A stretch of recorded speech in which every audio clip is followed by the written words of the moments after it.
सुबह के ठीक 11 बजे शहर के सबसे बड़े 5 सितारा होटल में एक बुजुर्ग साधारण कपड़े पहने धीरे धीरे होटल की ओर बढ़ रहे थे। उनका नाम था मोहन लाल। उनके हाथ में एक पुराना सा झोला था, लेकिन जैसे ही वह होटल के गेट पर पहुंचे, गार्ड के माथे पर तुरंत शिकन आ गई। गार्ड ने सामने आकर रास्ता रोकते हुए कहा, बाबा, आप यहाँ कहाँ आ गए? क्या काम है आपका यहाँ? मोहन लाल ने हल्की मुस्कान के साथ कहा, बेटा, मेरी यहाँ बुकिंग है, बस उसी के बारे में पूछना था। गार्ड ने हंसते हुए अपनी साथी से कहा, अरे देखो तो, बाबा कह रहे हैं इनकी यहाँ बुकिंग है। गार्ड ने फिर मोहन लाल से कहा, बाबा देखो, आपसे जरूर कोई गलती हुई है। शायद आपको किसी ने गलत पता दे दिया है, क्योंकि ये होटल बहुत ही लग्जरी है। बड़े बड़े बाबू लोग आते हैं यहाँ, कोई आम आदमी इसको अफोर्ड नहीं कर सकता। इतने में होटल की रिसेप्शनिस्ट प्रिया सक्सेना ने यह बातचीत सुन ली। उसने अपनी नजरें मोहन लाल पर डाली, सिर से पांव तक उन्हें देखा और होंठों पर हल्की मुस्कान तैर गई। वह मुस्कान स्वागत की नहीं, बल्कि ताने और उपेक्षा की थी। प्रिया ने कहा, बाबा, मुझे नहीं लगता कि आपकी कोई बुकिंग इस होटल में होगी। यह होटल बहुत महंगा है, शायद आप गलत जगह आ गए हैं। मोहन लाल ने उसी सहजता से जवाब दिया, बेटी, एक बार चेक तो कर लो, शायद मेरी बुकिंग यहीं हो। प्रिया ने लापरवाही से कंधे उचकाए और कहा, ठीक है बाबा, इसमें समय लगेगा, आप वेटिंग एरिया में जाकर बैठ जाइए। मोहन लाल ने सिर हिलाया और धीरे धीरे वेटिंग एरिया की ओर बढ़े। लॉबी में मौजूद कई गेस्ट उन्हें अजीब नजरों से घूर रहे थे। किसी ने धीरे से कहा, लगता है मुफ्त का खाना खाने आया है। कोई और बोला, इसकी तो औकात भी नहीं है कि यहाँ का एक गिलास पानी भी खरीद सके। मोहन लाल ने यह सब सुन लिया, लेकिन वे चुप रहे। वह कोने में रखी एक कुर्सी पर बैठ गए, झोला जमीन पर रखा और दोनों हाथ छड़ी पर टिकाकर खामोश बैठे रहे। लॉबी का माहौल अजीब हो चुका था। लोग चाय और कॉफी की चुस्कियां लेते हुए उन्हीं की तरफ इशारा करके बातें बना रहे थे। किसी छोटे बच्चे ने अपनी मां से मासूमियत से पूछा, मम्मी, ये बाबा यहाँ क्यों बैठे हैं? ये तो होटल वाले जैसे नहीं दिखते। मां बच्चे से बोली, बेटा, सब किस्मत की मार है। जब किस्मत साथ ना दे तो हर किसी की सुननी पड़ती है। इसी बीच प्रिया फिर से वहां से गुजरी। उसने अपने साथी स्टाफ से कहा, पता नहीं मैनेजर साहब क्या कहेंगे, ऐसे लोगों को यहां बैठाना भी रिस्क है, होटल की इमेज खराब हो रही है। साथी ने हंसते हुए कहा, कोई बात नहीं, कुछ देर बाद यह खुद ही उठकर चला जाएगा। मोहन लाल यह सब सुन रहे थे, पर वह एक शब्द न कह सके। वह सिर्फ इंतजार कर रहे थे कि कोई उनकी बात सुने। 1 घंटे तक वह यूं ही बैठे रहे, कभी घड़ी देखते, कभी रिसेप्शन की तरफ नजर डालते। उन्हें उम्मीद थी कि कोई आएगा और कहेगा, हाँ बाबा, आपकी बुकिंग है, लेकिन ऐसा नहीं हुआ। मोहन लाल ने धीरे से कुर्सी का सहारा लिया और खड़े हो गए। उन्होंने रिसेप्शन की तरफ देखा और कहा, बेटी, अगर तुम व्यस्त हो तो अपने मैनेजर को बुला दो, मुझे उनसे भी कुछ जरूरी बात करनी है। प्रिया ने मन ही मन सोचा, अब इसे मैनेजर से भी मिलना है। फिर अनमने ढंग से फोन उठाया और होटल मैनेजर विक्रम सिंह को कॉल लगाया। उसने कहा, सर, एक बुजुर्ग आपसे मिलना चाहते हैं। विक्रम ने दूर से मोहन लाल को देखा और फोन पर हंसते हुए कहा, क्या ये हमारे गेस्ट हैं या बस ऐसे ही चले आए हैं? मेरे पास अभी टाइम नहीं है, इन्हें बैठने दो, थोड़ी देर में खुद चले जाएंगे। प्रिया ने वही आदेश दोहराया और मोहन लाल को और थोड़ी देर बैठने का आदेश दिया। मोहन लाल ने गहरी सांस ली और फिर से उसी कोने की कुर्सी पर बैठ गए। सारी नजरों का बोझ उनके कंधों पर था, लेकिन उनकी आंखों में अब भी वही सब्र था। मानो कह रहे हो, सच को छिपाया जा सकता है, पर रोका नहीं जा सकता। लॉबी में मोहन लाल अब भी बैठे थे। समय धीरे धीरे बीत रहा था, लेकिन उनके लिए हर मिनट किसी पहाड़ की तरह भारी हो रहा था। इसी बीच रिसेप्शनिस्ट प्रिया सक्सेना दोबारा उनके पास आई। उसने रूखी आवाज में कहा, बाबा, आपको थोड़ा और इंतजार करना पड़ेगा, मैनेजर साहब अभी भी बिजी हैं। मोहन लाल ने मुस्कुराकर सिर हिलाया और बोले, ठीक है बेटी, मैं इंतजार कर लूंगा। उसी समय होटल का मैनेजर विक्रम सिंह अपने केबिन में बैठा हुआ किसी विदेशी क्लाइंट से फोन पर बातें कर रहा था। उसके चेहरे पर घमंड साफ झलक रहा था। फोन रखते ही रिसेप्शन से प्रिया का दोबारा कॉल आया। प्रिया ने कहा, सर वो बुजुर्ग अब भी लॉबी में बैठे हैं, आप एक बार उनसे मिल लीजिए। विक्रम ने हंसते हुए कहा, बैठा रहने दो, थोड़ी देर में थक जाएगा और खुद चला जाएगा। मेरे पास ऐसे फालतू लोगों के लिए वक्त नहीं है। तभी वहां एक छोटा कर्मचारी आया। नाम था सूरज वर्मा। वह होटल का बेल बॉय था। उसने मोहन लाल को देखा। लॉबी में सब उनका मजाक उड़ा रहे थे, लेकिन सूरज की आंखों में उनके लिए सम्मान था। वह धीरे से पास आकर बोला, बाबा आप कब से बैठे हैं? क्या किसी ने आपकी मदद नहीं की? मोहन लाल ने मुस्कुराकर उसकी ओर देखा और कहा, बेटा मैं मैनेजर से मिलना चाहता हूं, पर लगता है वह व्यस्त हैं। सूरज का चेहरा कस गया। वह बोला, बाबा आप चिंता मत करो, मैं अभी उनसे बात करता हूं। मोहन लाल ने सिर हिलाया। तुम्हारा बहुत धन्यवाद, भगवान तुम्हें सुखी रखे। सूरज तेज कदमों से मैनेजर के केबिन की ओर गया। दरवाजे पर पहुंचते ही उसने नॉक किया और अंदर चला गया। विक्रम सिंह ने इशारे से पूछा, क्या बात है? सूरज ने आदर से कहा, सर लॉबी में एक बुजुर्ग बैठे हैं, वह आपसे मिलना चाहते हैं। विक्रम ने भौहें चढ़ाई और ठंडी आवाज में बोला, सूरज तुम्हें कितनी बार कहा है कि फालतू लोगों से दूर रहो, वह कोई गेस्ट नहीं है, शायद भूला भटका कोई आया है। सूरज ने धीरे से कहा, लेकिन सर उन्होंने कहा है कि उन्हें आपसे जरूरी बात करनी है। विक्रम हंस पड़ा, अरे जरूरी बात? तुम्हें अंदाजा भी है यहां कितने करोड़ का कारोबार होता है और तुम मुझे ऐसे बाबा से मिलवाना चाहते हो? सूरज चुप रहा, लेकिन अंदर से दुखी था। उसने सोचा, इंसान को उसकी शक्ल देखकर कैसे ठुकराया जा सकता है? क्या बड़े पद पर बैठने से किसी को इंसानियत भूल जानी चाहिए? विक्रम ने सख्त आवाज में कहा, सूरज तुम अपना काम करो, यह मामला तुम्हारे बस का नहीं है। सूरज ने सिर झुकाया और बाहर चला आया। लॉबी में लौटते ही उसने मोहन लाल की ओर देखा। उनकी आंखों में धैर्य अब भी था। सूरज उनके पास बैठ गया और बोला, बाबा मैंने कोशिश की, लेकिन मैनेजर साहब अभी नहीं मिलना चाहते। मोहन लाल ने मुस्कुराकर उसके कंधे पर हाथ रखा और बोले, कोई बात नहीं बेटा, तुमने कोशिश की, यही मेरे लिए काफी है। सूरज की आंखें भर आईं। उसे महसूस हुआ कि यह बुजुर्ग कोई आम इंसान नहीं है। उनकी सादगी में एक अजीब सी ताकत छिपी थी। लॉबी का माहौल अब और भी भारी हो चुका था। लोगों के ताने और ठहाके, मोहन लाल की खामोशी और सूरज की बेचैनी सब मिलकर एक अजीब तस्वीर बना रहे थे। करीब 1 घंटा बीत चुका था। मोहन लाल अब भी उसी कुर्सी पर बैठे थे। उन्होंने धीरे से आंखें बंद की और सोचा, धैर्य रखना ही असली ताकत है। लेकिन अब समय आ गया है कि सच्चाई सामने आए। होटल की घड़ी ने 12:30 बजाए। मोहन लाल अब और चुपचाप बैठ नहीं पाए। उन्होंने धीरे से अपनी छड़ी उठाई, झोला कंधे पर टांगा और रिसेप्शन की तरफ बढ़ गए। लॉबी में बैठे कई लोगों ने फिर से ताने कसे, देखो देखो बाबा अब मैनेजर से लड़ने जा रहे हैं। रिसेप्शन पर खड़ी प्रिया सक्सेना ने उन्हें आते देखा। उसने झुंझुलाकर कहा, बाबा आपको कहा था ना, इंतजार कीजिए, मैनेजर अब भी बिजी हैं। मोहन लाल ने उसकी ओर देखा और नरम आवाज में बोले, बेटी बहुत इंतजार कर लिया, अब मैं खुद ही उनसे बात कर लूंगा। इतना कहकर मोहन लाल सीधा मैनेजर विक्रम सिंह के केबिन की ओर बढ़े।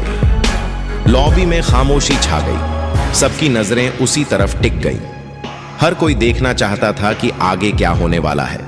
जैसे ही मोहन लाल ने केबिन का दरवाजा खोला, विक्रम अपनी घूमने वाली कुर्सी पर अकड़ के साथ बैठा था। उसने भौहें चढ़ाते हुए कहा, हाँ बाबा बताइए, इतना शोर क्यों मचा रखा है, क्या काम है आपको? मोहन लाल ने धीरे से झोला खोला और उसके अंदर से एक लिफाफा निकाला। उसे आगे बढ़ाते हुए बोले, यह मेरी बुकिंग और होटल से जुड़ी कुछ डिटेल है, कृपया एक बार देख लीजिए। विक्रम ने हंसते हुए लिफाफा हाथ में लिया, लेकिन खोले बिना ही टेबल पर पटक दिया।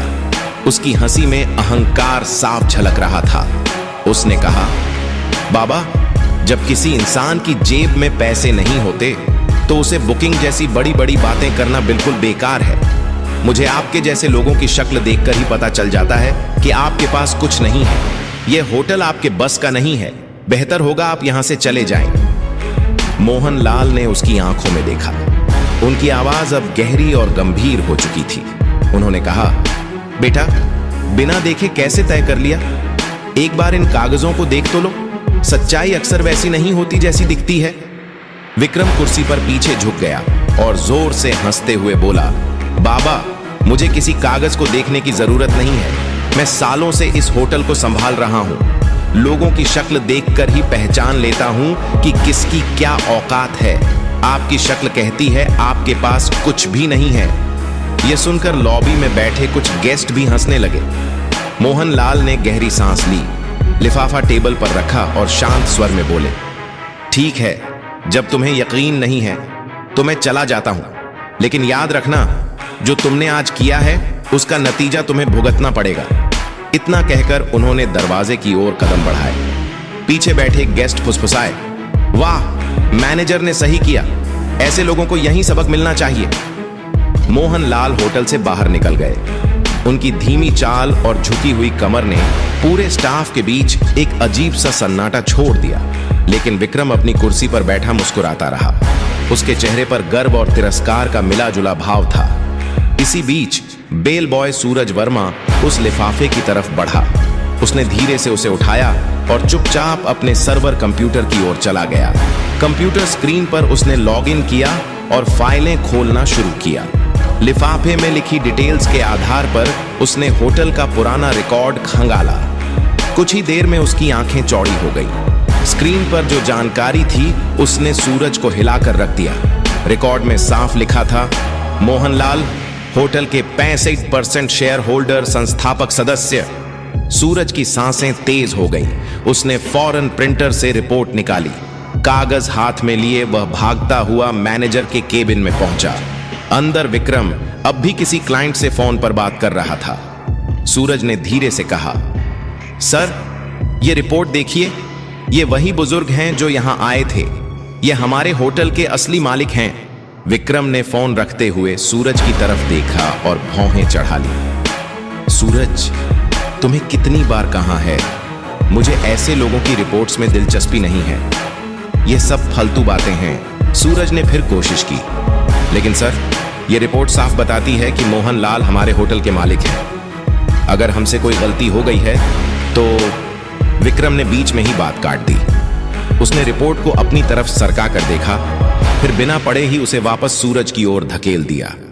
उसकी आवाज में अहंकार पहले से और ज्यादा था।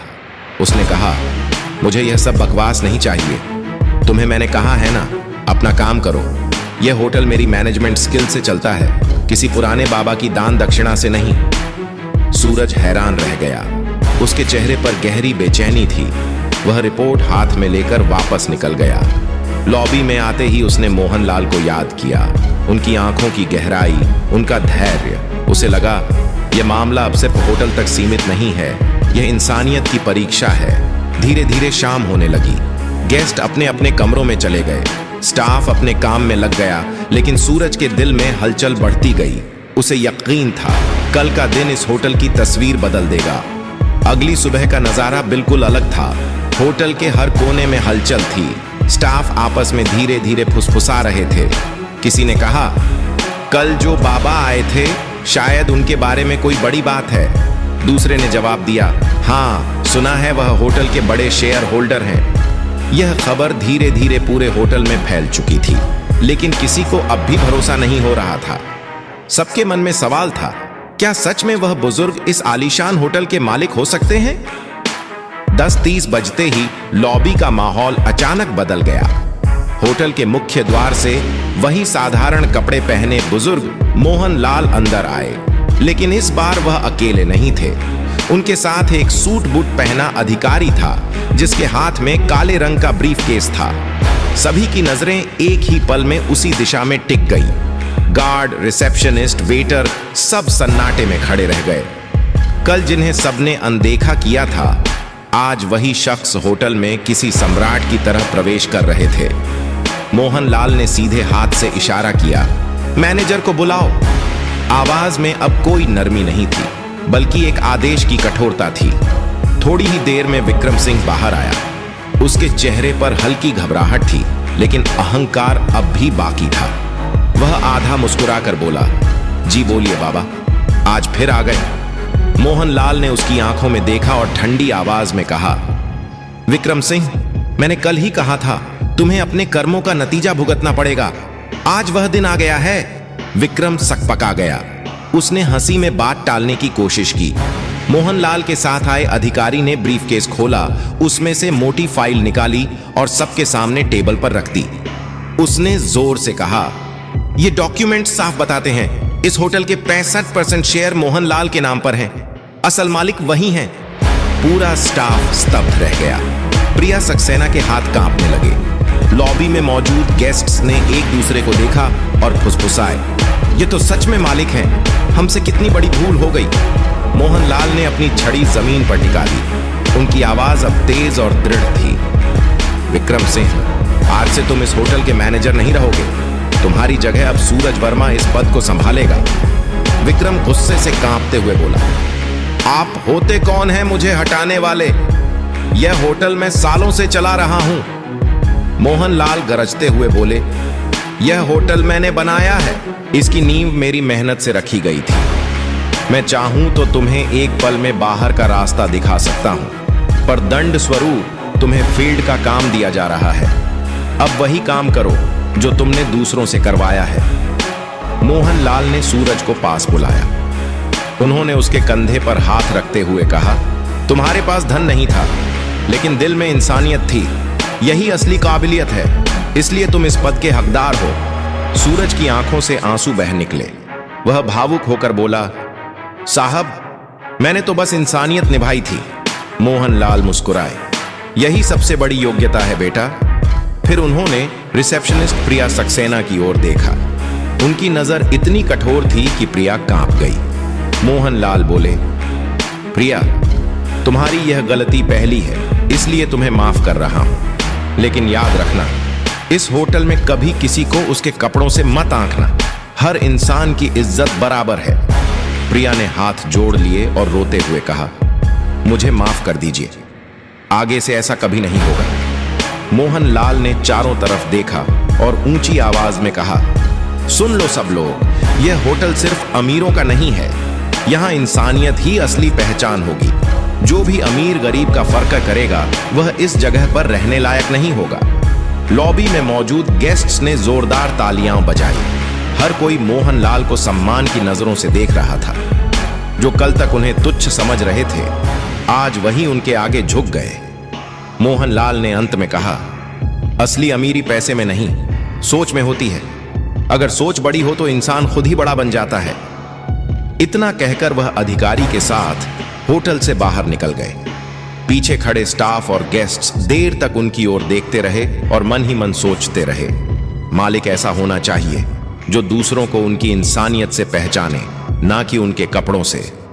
उस दिन के बाद होटल का माहौल पूरी तरह बदल गया। स्टाफ अब हर गेस्ट के साथ सम्मान से पेश आता। लोग कहते, मोहनलाल ने सिर्फ होटल नहीं बनाया, बल्कि इंसानियत की नींव भी रखी। दोस्तों, अगर आपको यह कहानी पसंद आई हो तो प्लीज इसे लाइक करें और ज्यादा से ज्यादा लोगों तक शेयर करें। और हाँ, हमारे चैनल को सब्सक्राइब करना बिल्कुल ना भूलें, ताकि ऐसी ही दिलचस्प और दमदार कहानियां आपको मिलती रहें। धन्यवाद।